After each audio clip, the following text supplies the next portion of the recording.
mentioned a guy by the name of Mike Rock. He was a former catcher. There's about 2 or 3 other pitching coaches in the major leagues today that are former catchers. And that's a position where I had a great catcher a few years back from the standpoint of dealing with the pitchers. Boy, he was like another coach. You know, and catchers, it's very easy for the catcher to see the dropping of the elbow. And he has to tell the pitcher.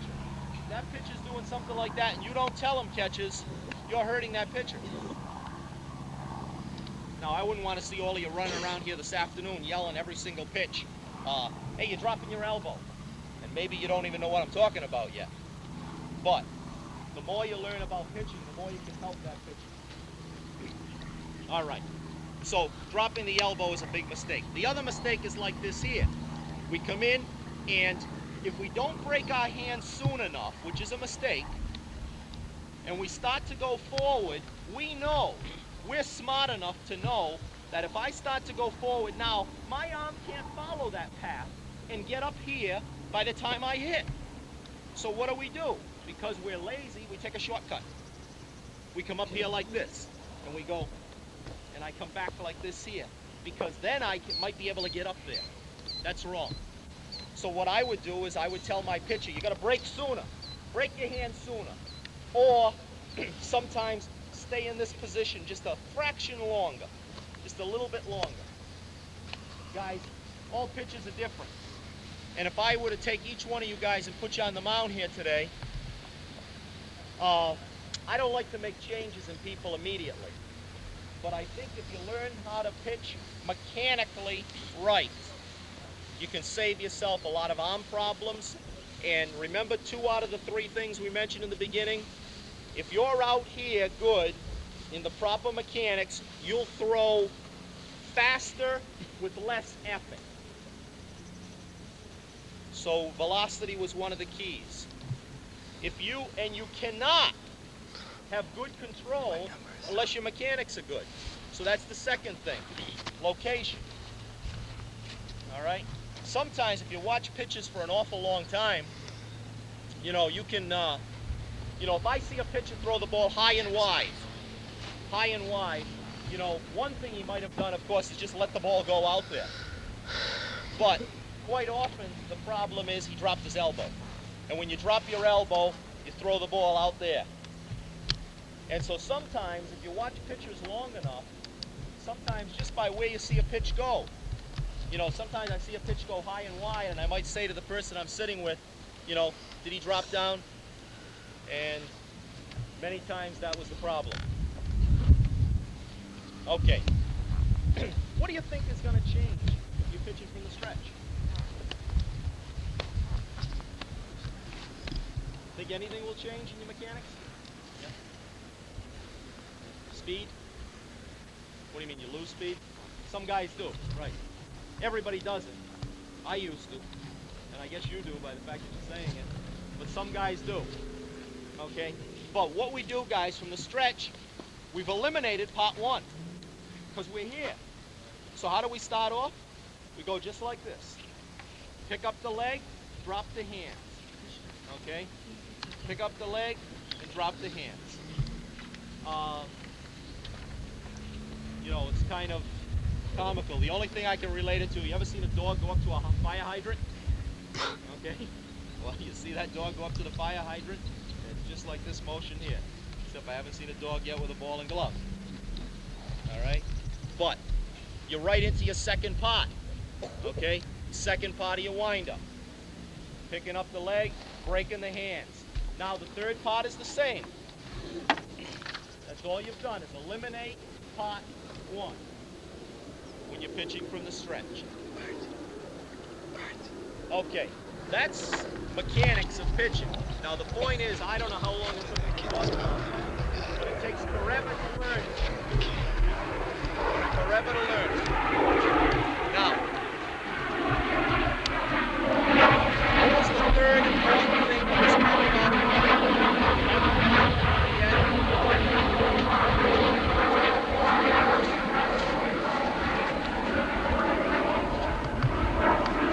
velocity, we said, location, movement of the ball.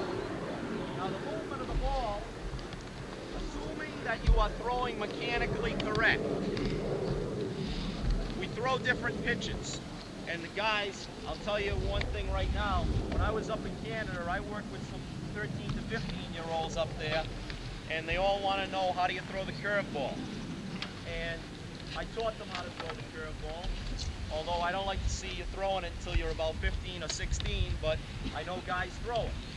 And I think if you're going to throw it, you better learn how to throw it right. And what I did is I watched some guys, because I knew I wasn't going to be there but only a little while.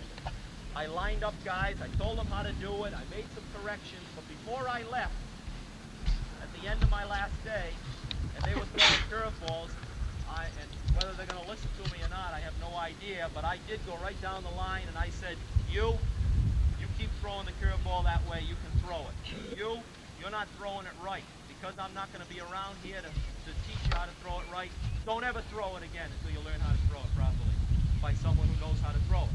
And I went right down the line and I said, you don't throw the curveball. You can throw it. You can't throw it. Now, we all want to throw the curveball because we think it gets guys out. And it certainly is a very valuable pitch. But you've got to know how to throw your different pitches, or you shouldn't throw them. You can get an awful lot of mileage, guys, out of a fastball and a changeup without hurting yourself.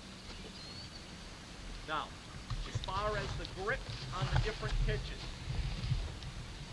and the release that we follow. Guys, remember I said the path of the arm? Right? Okay, that arm will follow the same path down here and up to here, whether it is a fastball, a curveball, a slider, or a changeup, up to here. That arm will follow the same path.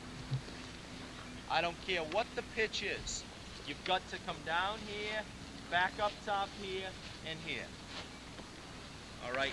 It's here that there's going to be some differences. Now, let's talk about grip, finger pressure, release of the ball. When I look in for my sign and the catcher gives me the sign for the fastball, boy, I better have a pretty good feel of this ball. You know, I shouldn't have to look at that ball and see how I'm going to hold it so that it's being held the right way. I should know how I want to hold that ball on my different pitches.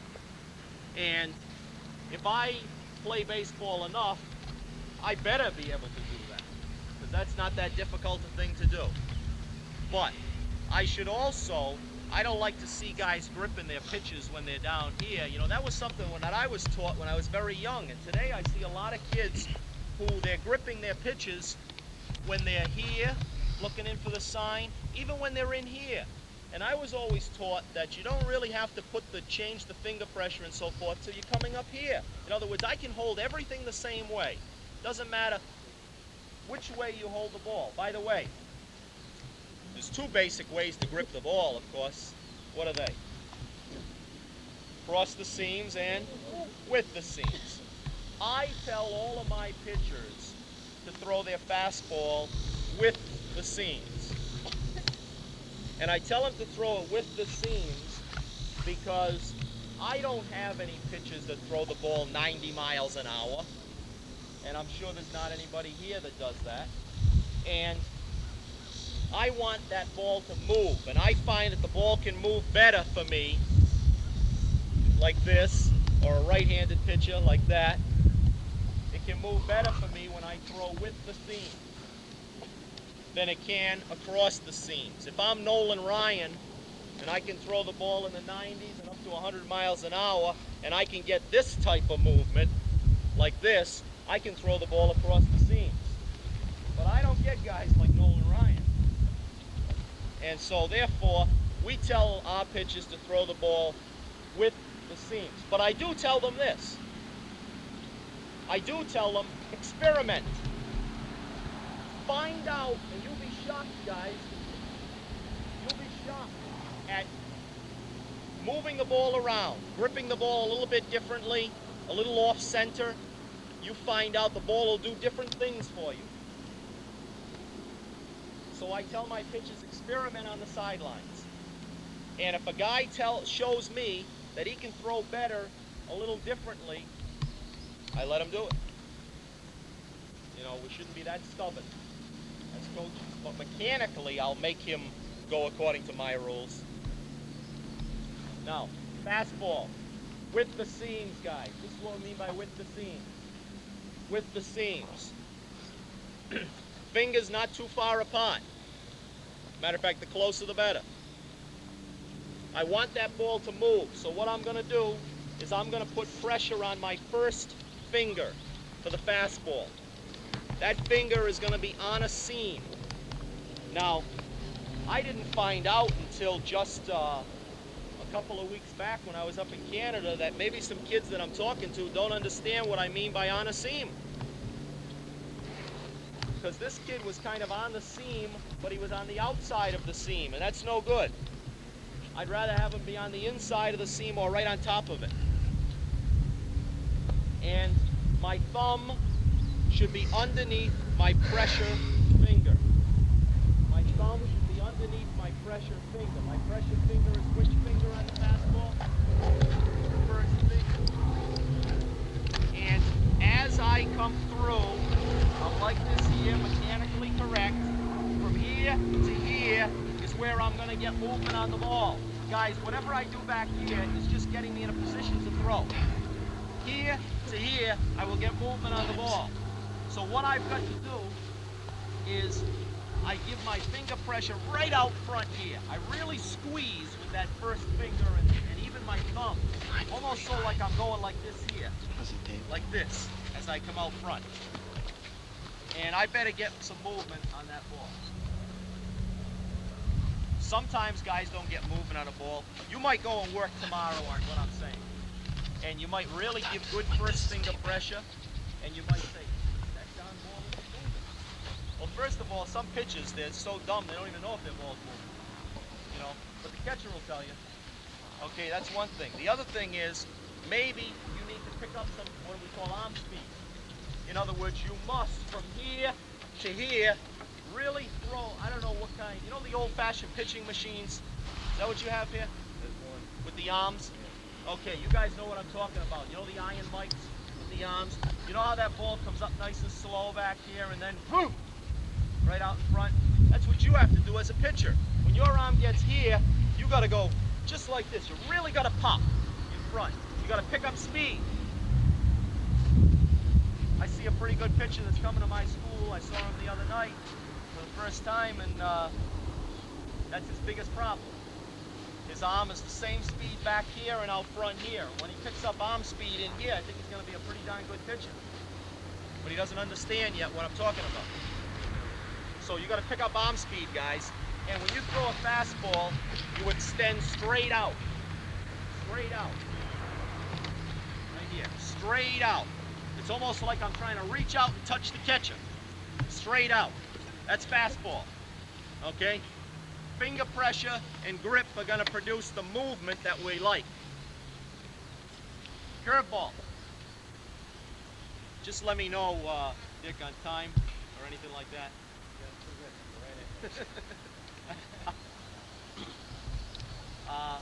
Okay, on the curveball, guys. Curveball, same arm. Here, here, here, same thing. Till we get up here. Once we get up here, now when I've come in here like this, I've changed my grip. What should the grip be, do you think, on a curveball? Huh? Not really across the seams. I like to throw my pitches the same way. I can throw a curveball across the seam, sure. But what I'm going to do is, I'm going to leave the ball pretty much where it was, but I'm going to move the pressure to my middle finger, and that's going to be on a seam now. I don't want to put, never ever put a pressure finger on a bare spot, because you can't get the good action on the ball. Put that pressure finger on a seam. So I want to put what finger on the seam on the curveball? Middle finger, okay? And now I want to move my thumb over so it's underneath my second finger now. The middle finger rather than the first finger, because I want to keep my thumb under the pressure finger. Well, why do I do something like this? Because it gives me, see, I'm I don't know how to explain this. I'm imbalancing the ball. I'm making the ball a little lopsided by moving myself off center. And that's going to help the ball move for me. Now, that's the pressure on the ball. As I come up here, I'm the same. I adjusted the ball in my glove as I came through. Now I get up top here. Now I'm going to give myself a little turn like this here. Little turn like this, not like this. Little turn like this. And I got to come down in this arc, guys. I'm not going to go straight out anymore like I did on the fastball, but I want to go like this. Like just coming through like this. Just like this kind of an arc. And if you don't get in that arc, your curveball will not break downward. It will break across. And if you don't go like this, and you go like this is the biggest mistake of young kids throwing curveballs. And that's why up in Canada, I had to tell kids, don't throw it. Because they want to do this. You're dropping your elbow. We don't want to do that. When you drop your elbow, you're going to hurt yourself. You're putting a lot of strain on that elbow when you do this. So we want to stay up top. I want to be up top so I can come right down across like that and really pull down when you come across. All right, and of course we don't want to do this even being up top. We don't want to do this because the curveball is just going to go across.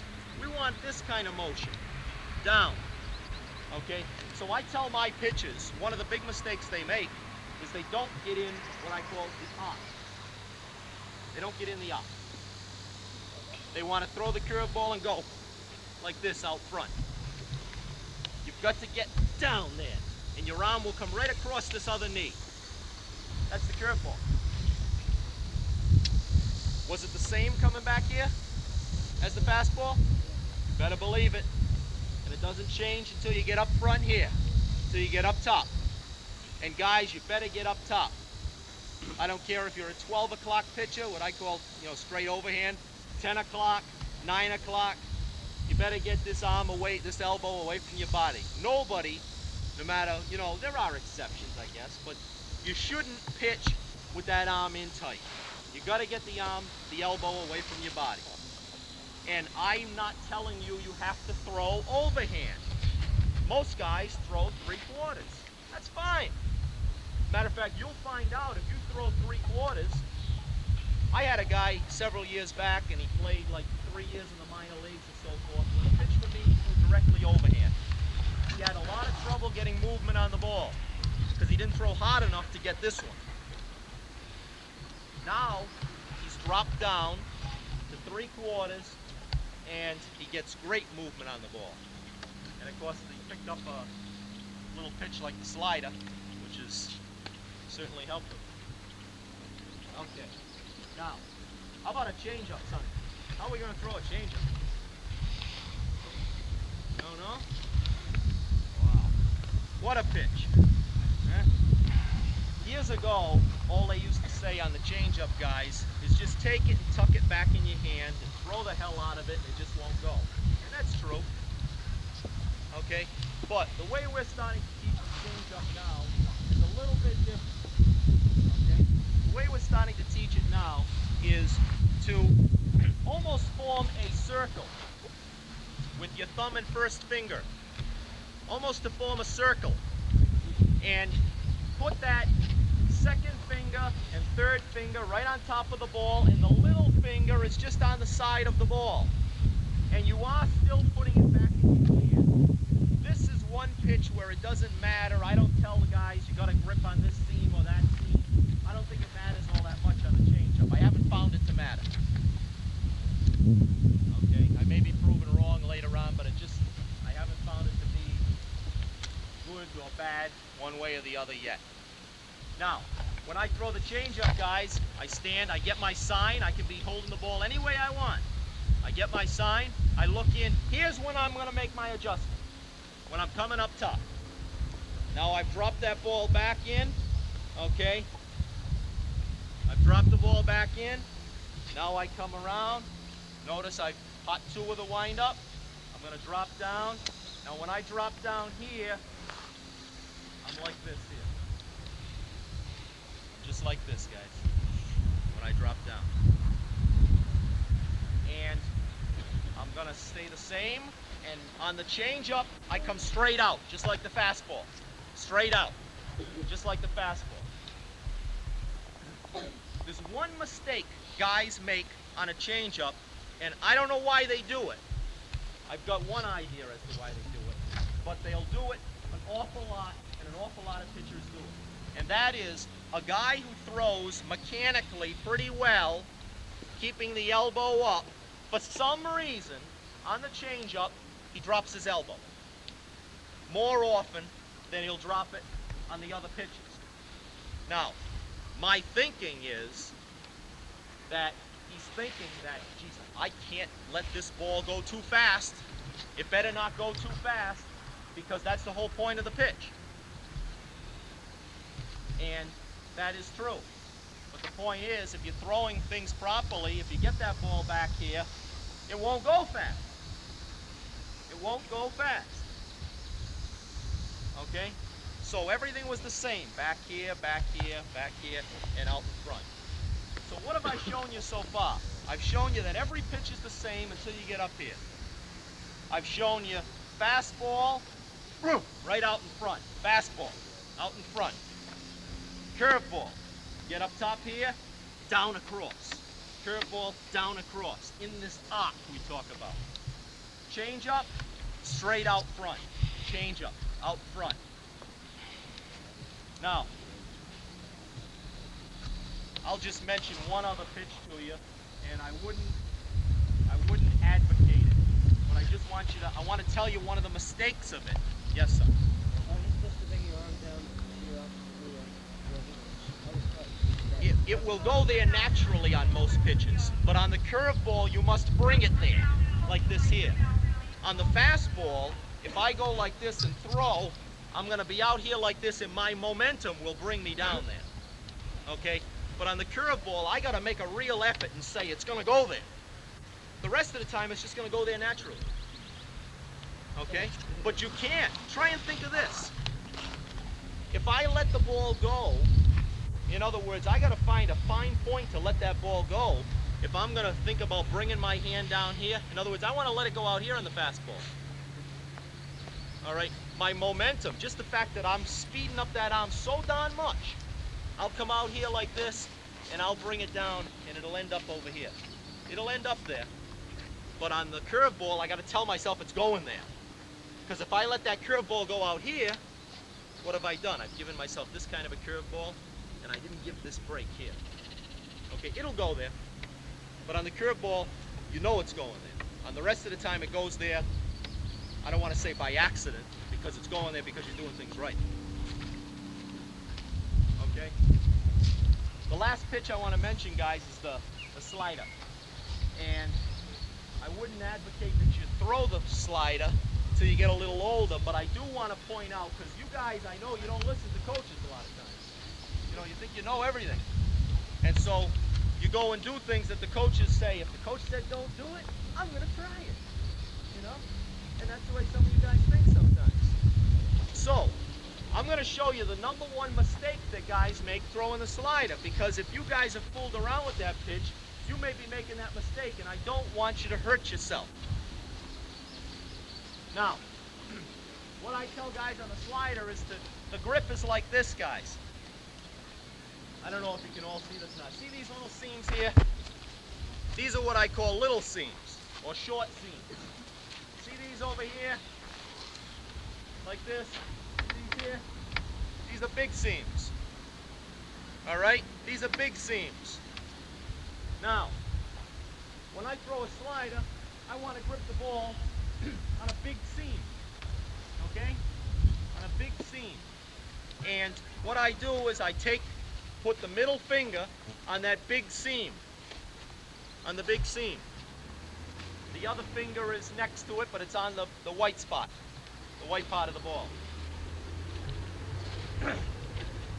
Every pitch is the same down here, down here, down here, up here, okay? Now, here's what I do. Here's the only difference on the slider. Remember, On the slider, all I want it to break is maybe this much. That's all, just this much. Have all of you guys seen Coach Grenier's slider? Huh? He throws that slider, he's got, yeah, it goes like that. All right? You watch his slider. All right, now, I only want that slider to break about this much. What I do is this, guys. I come in front like this, just like fastball. I'm thinking fastball, fastball, fastball, fastball. When I get out here, right out in front, I go like this. This is as easy as it is. I go, boom, just like that. Notice I'm not doing this, and here's what you guys do. I know. You guys go like this. Huh? Well, that's wrong for the curve too. Okay, remember, you want to get in on the curve. But on the slider, all you do is go, boom, just like this here. That's all it is. Fastball is straight. Here's, I don't know if you can follow this or not, guys, but here's basically fastball is out here like this. See my fingers straight? Because I want to get that kind of movement. Fastball, straight like that. Curveball, I'm in here like this. You know, I cut that off and I'm pulling it. I'm in here like this. Slider, you know, remember, back to fastball. Fastball, like this here. Slider, in. Just like that. Not that. Not that. That's gonna hurt you. It's just out in front, keep the arm up, and just like this. Now, how much of this do you do? You got to experiment. You did it with your right hand. So, I mean, just the slider. I don't know, I never threw this way. Slider, if you be out here, you know, everything's the same, coming back here like this, okay? And then once you get out here, remember, curveball was like this. Fastball was straight out in front like this. Slider is just, notice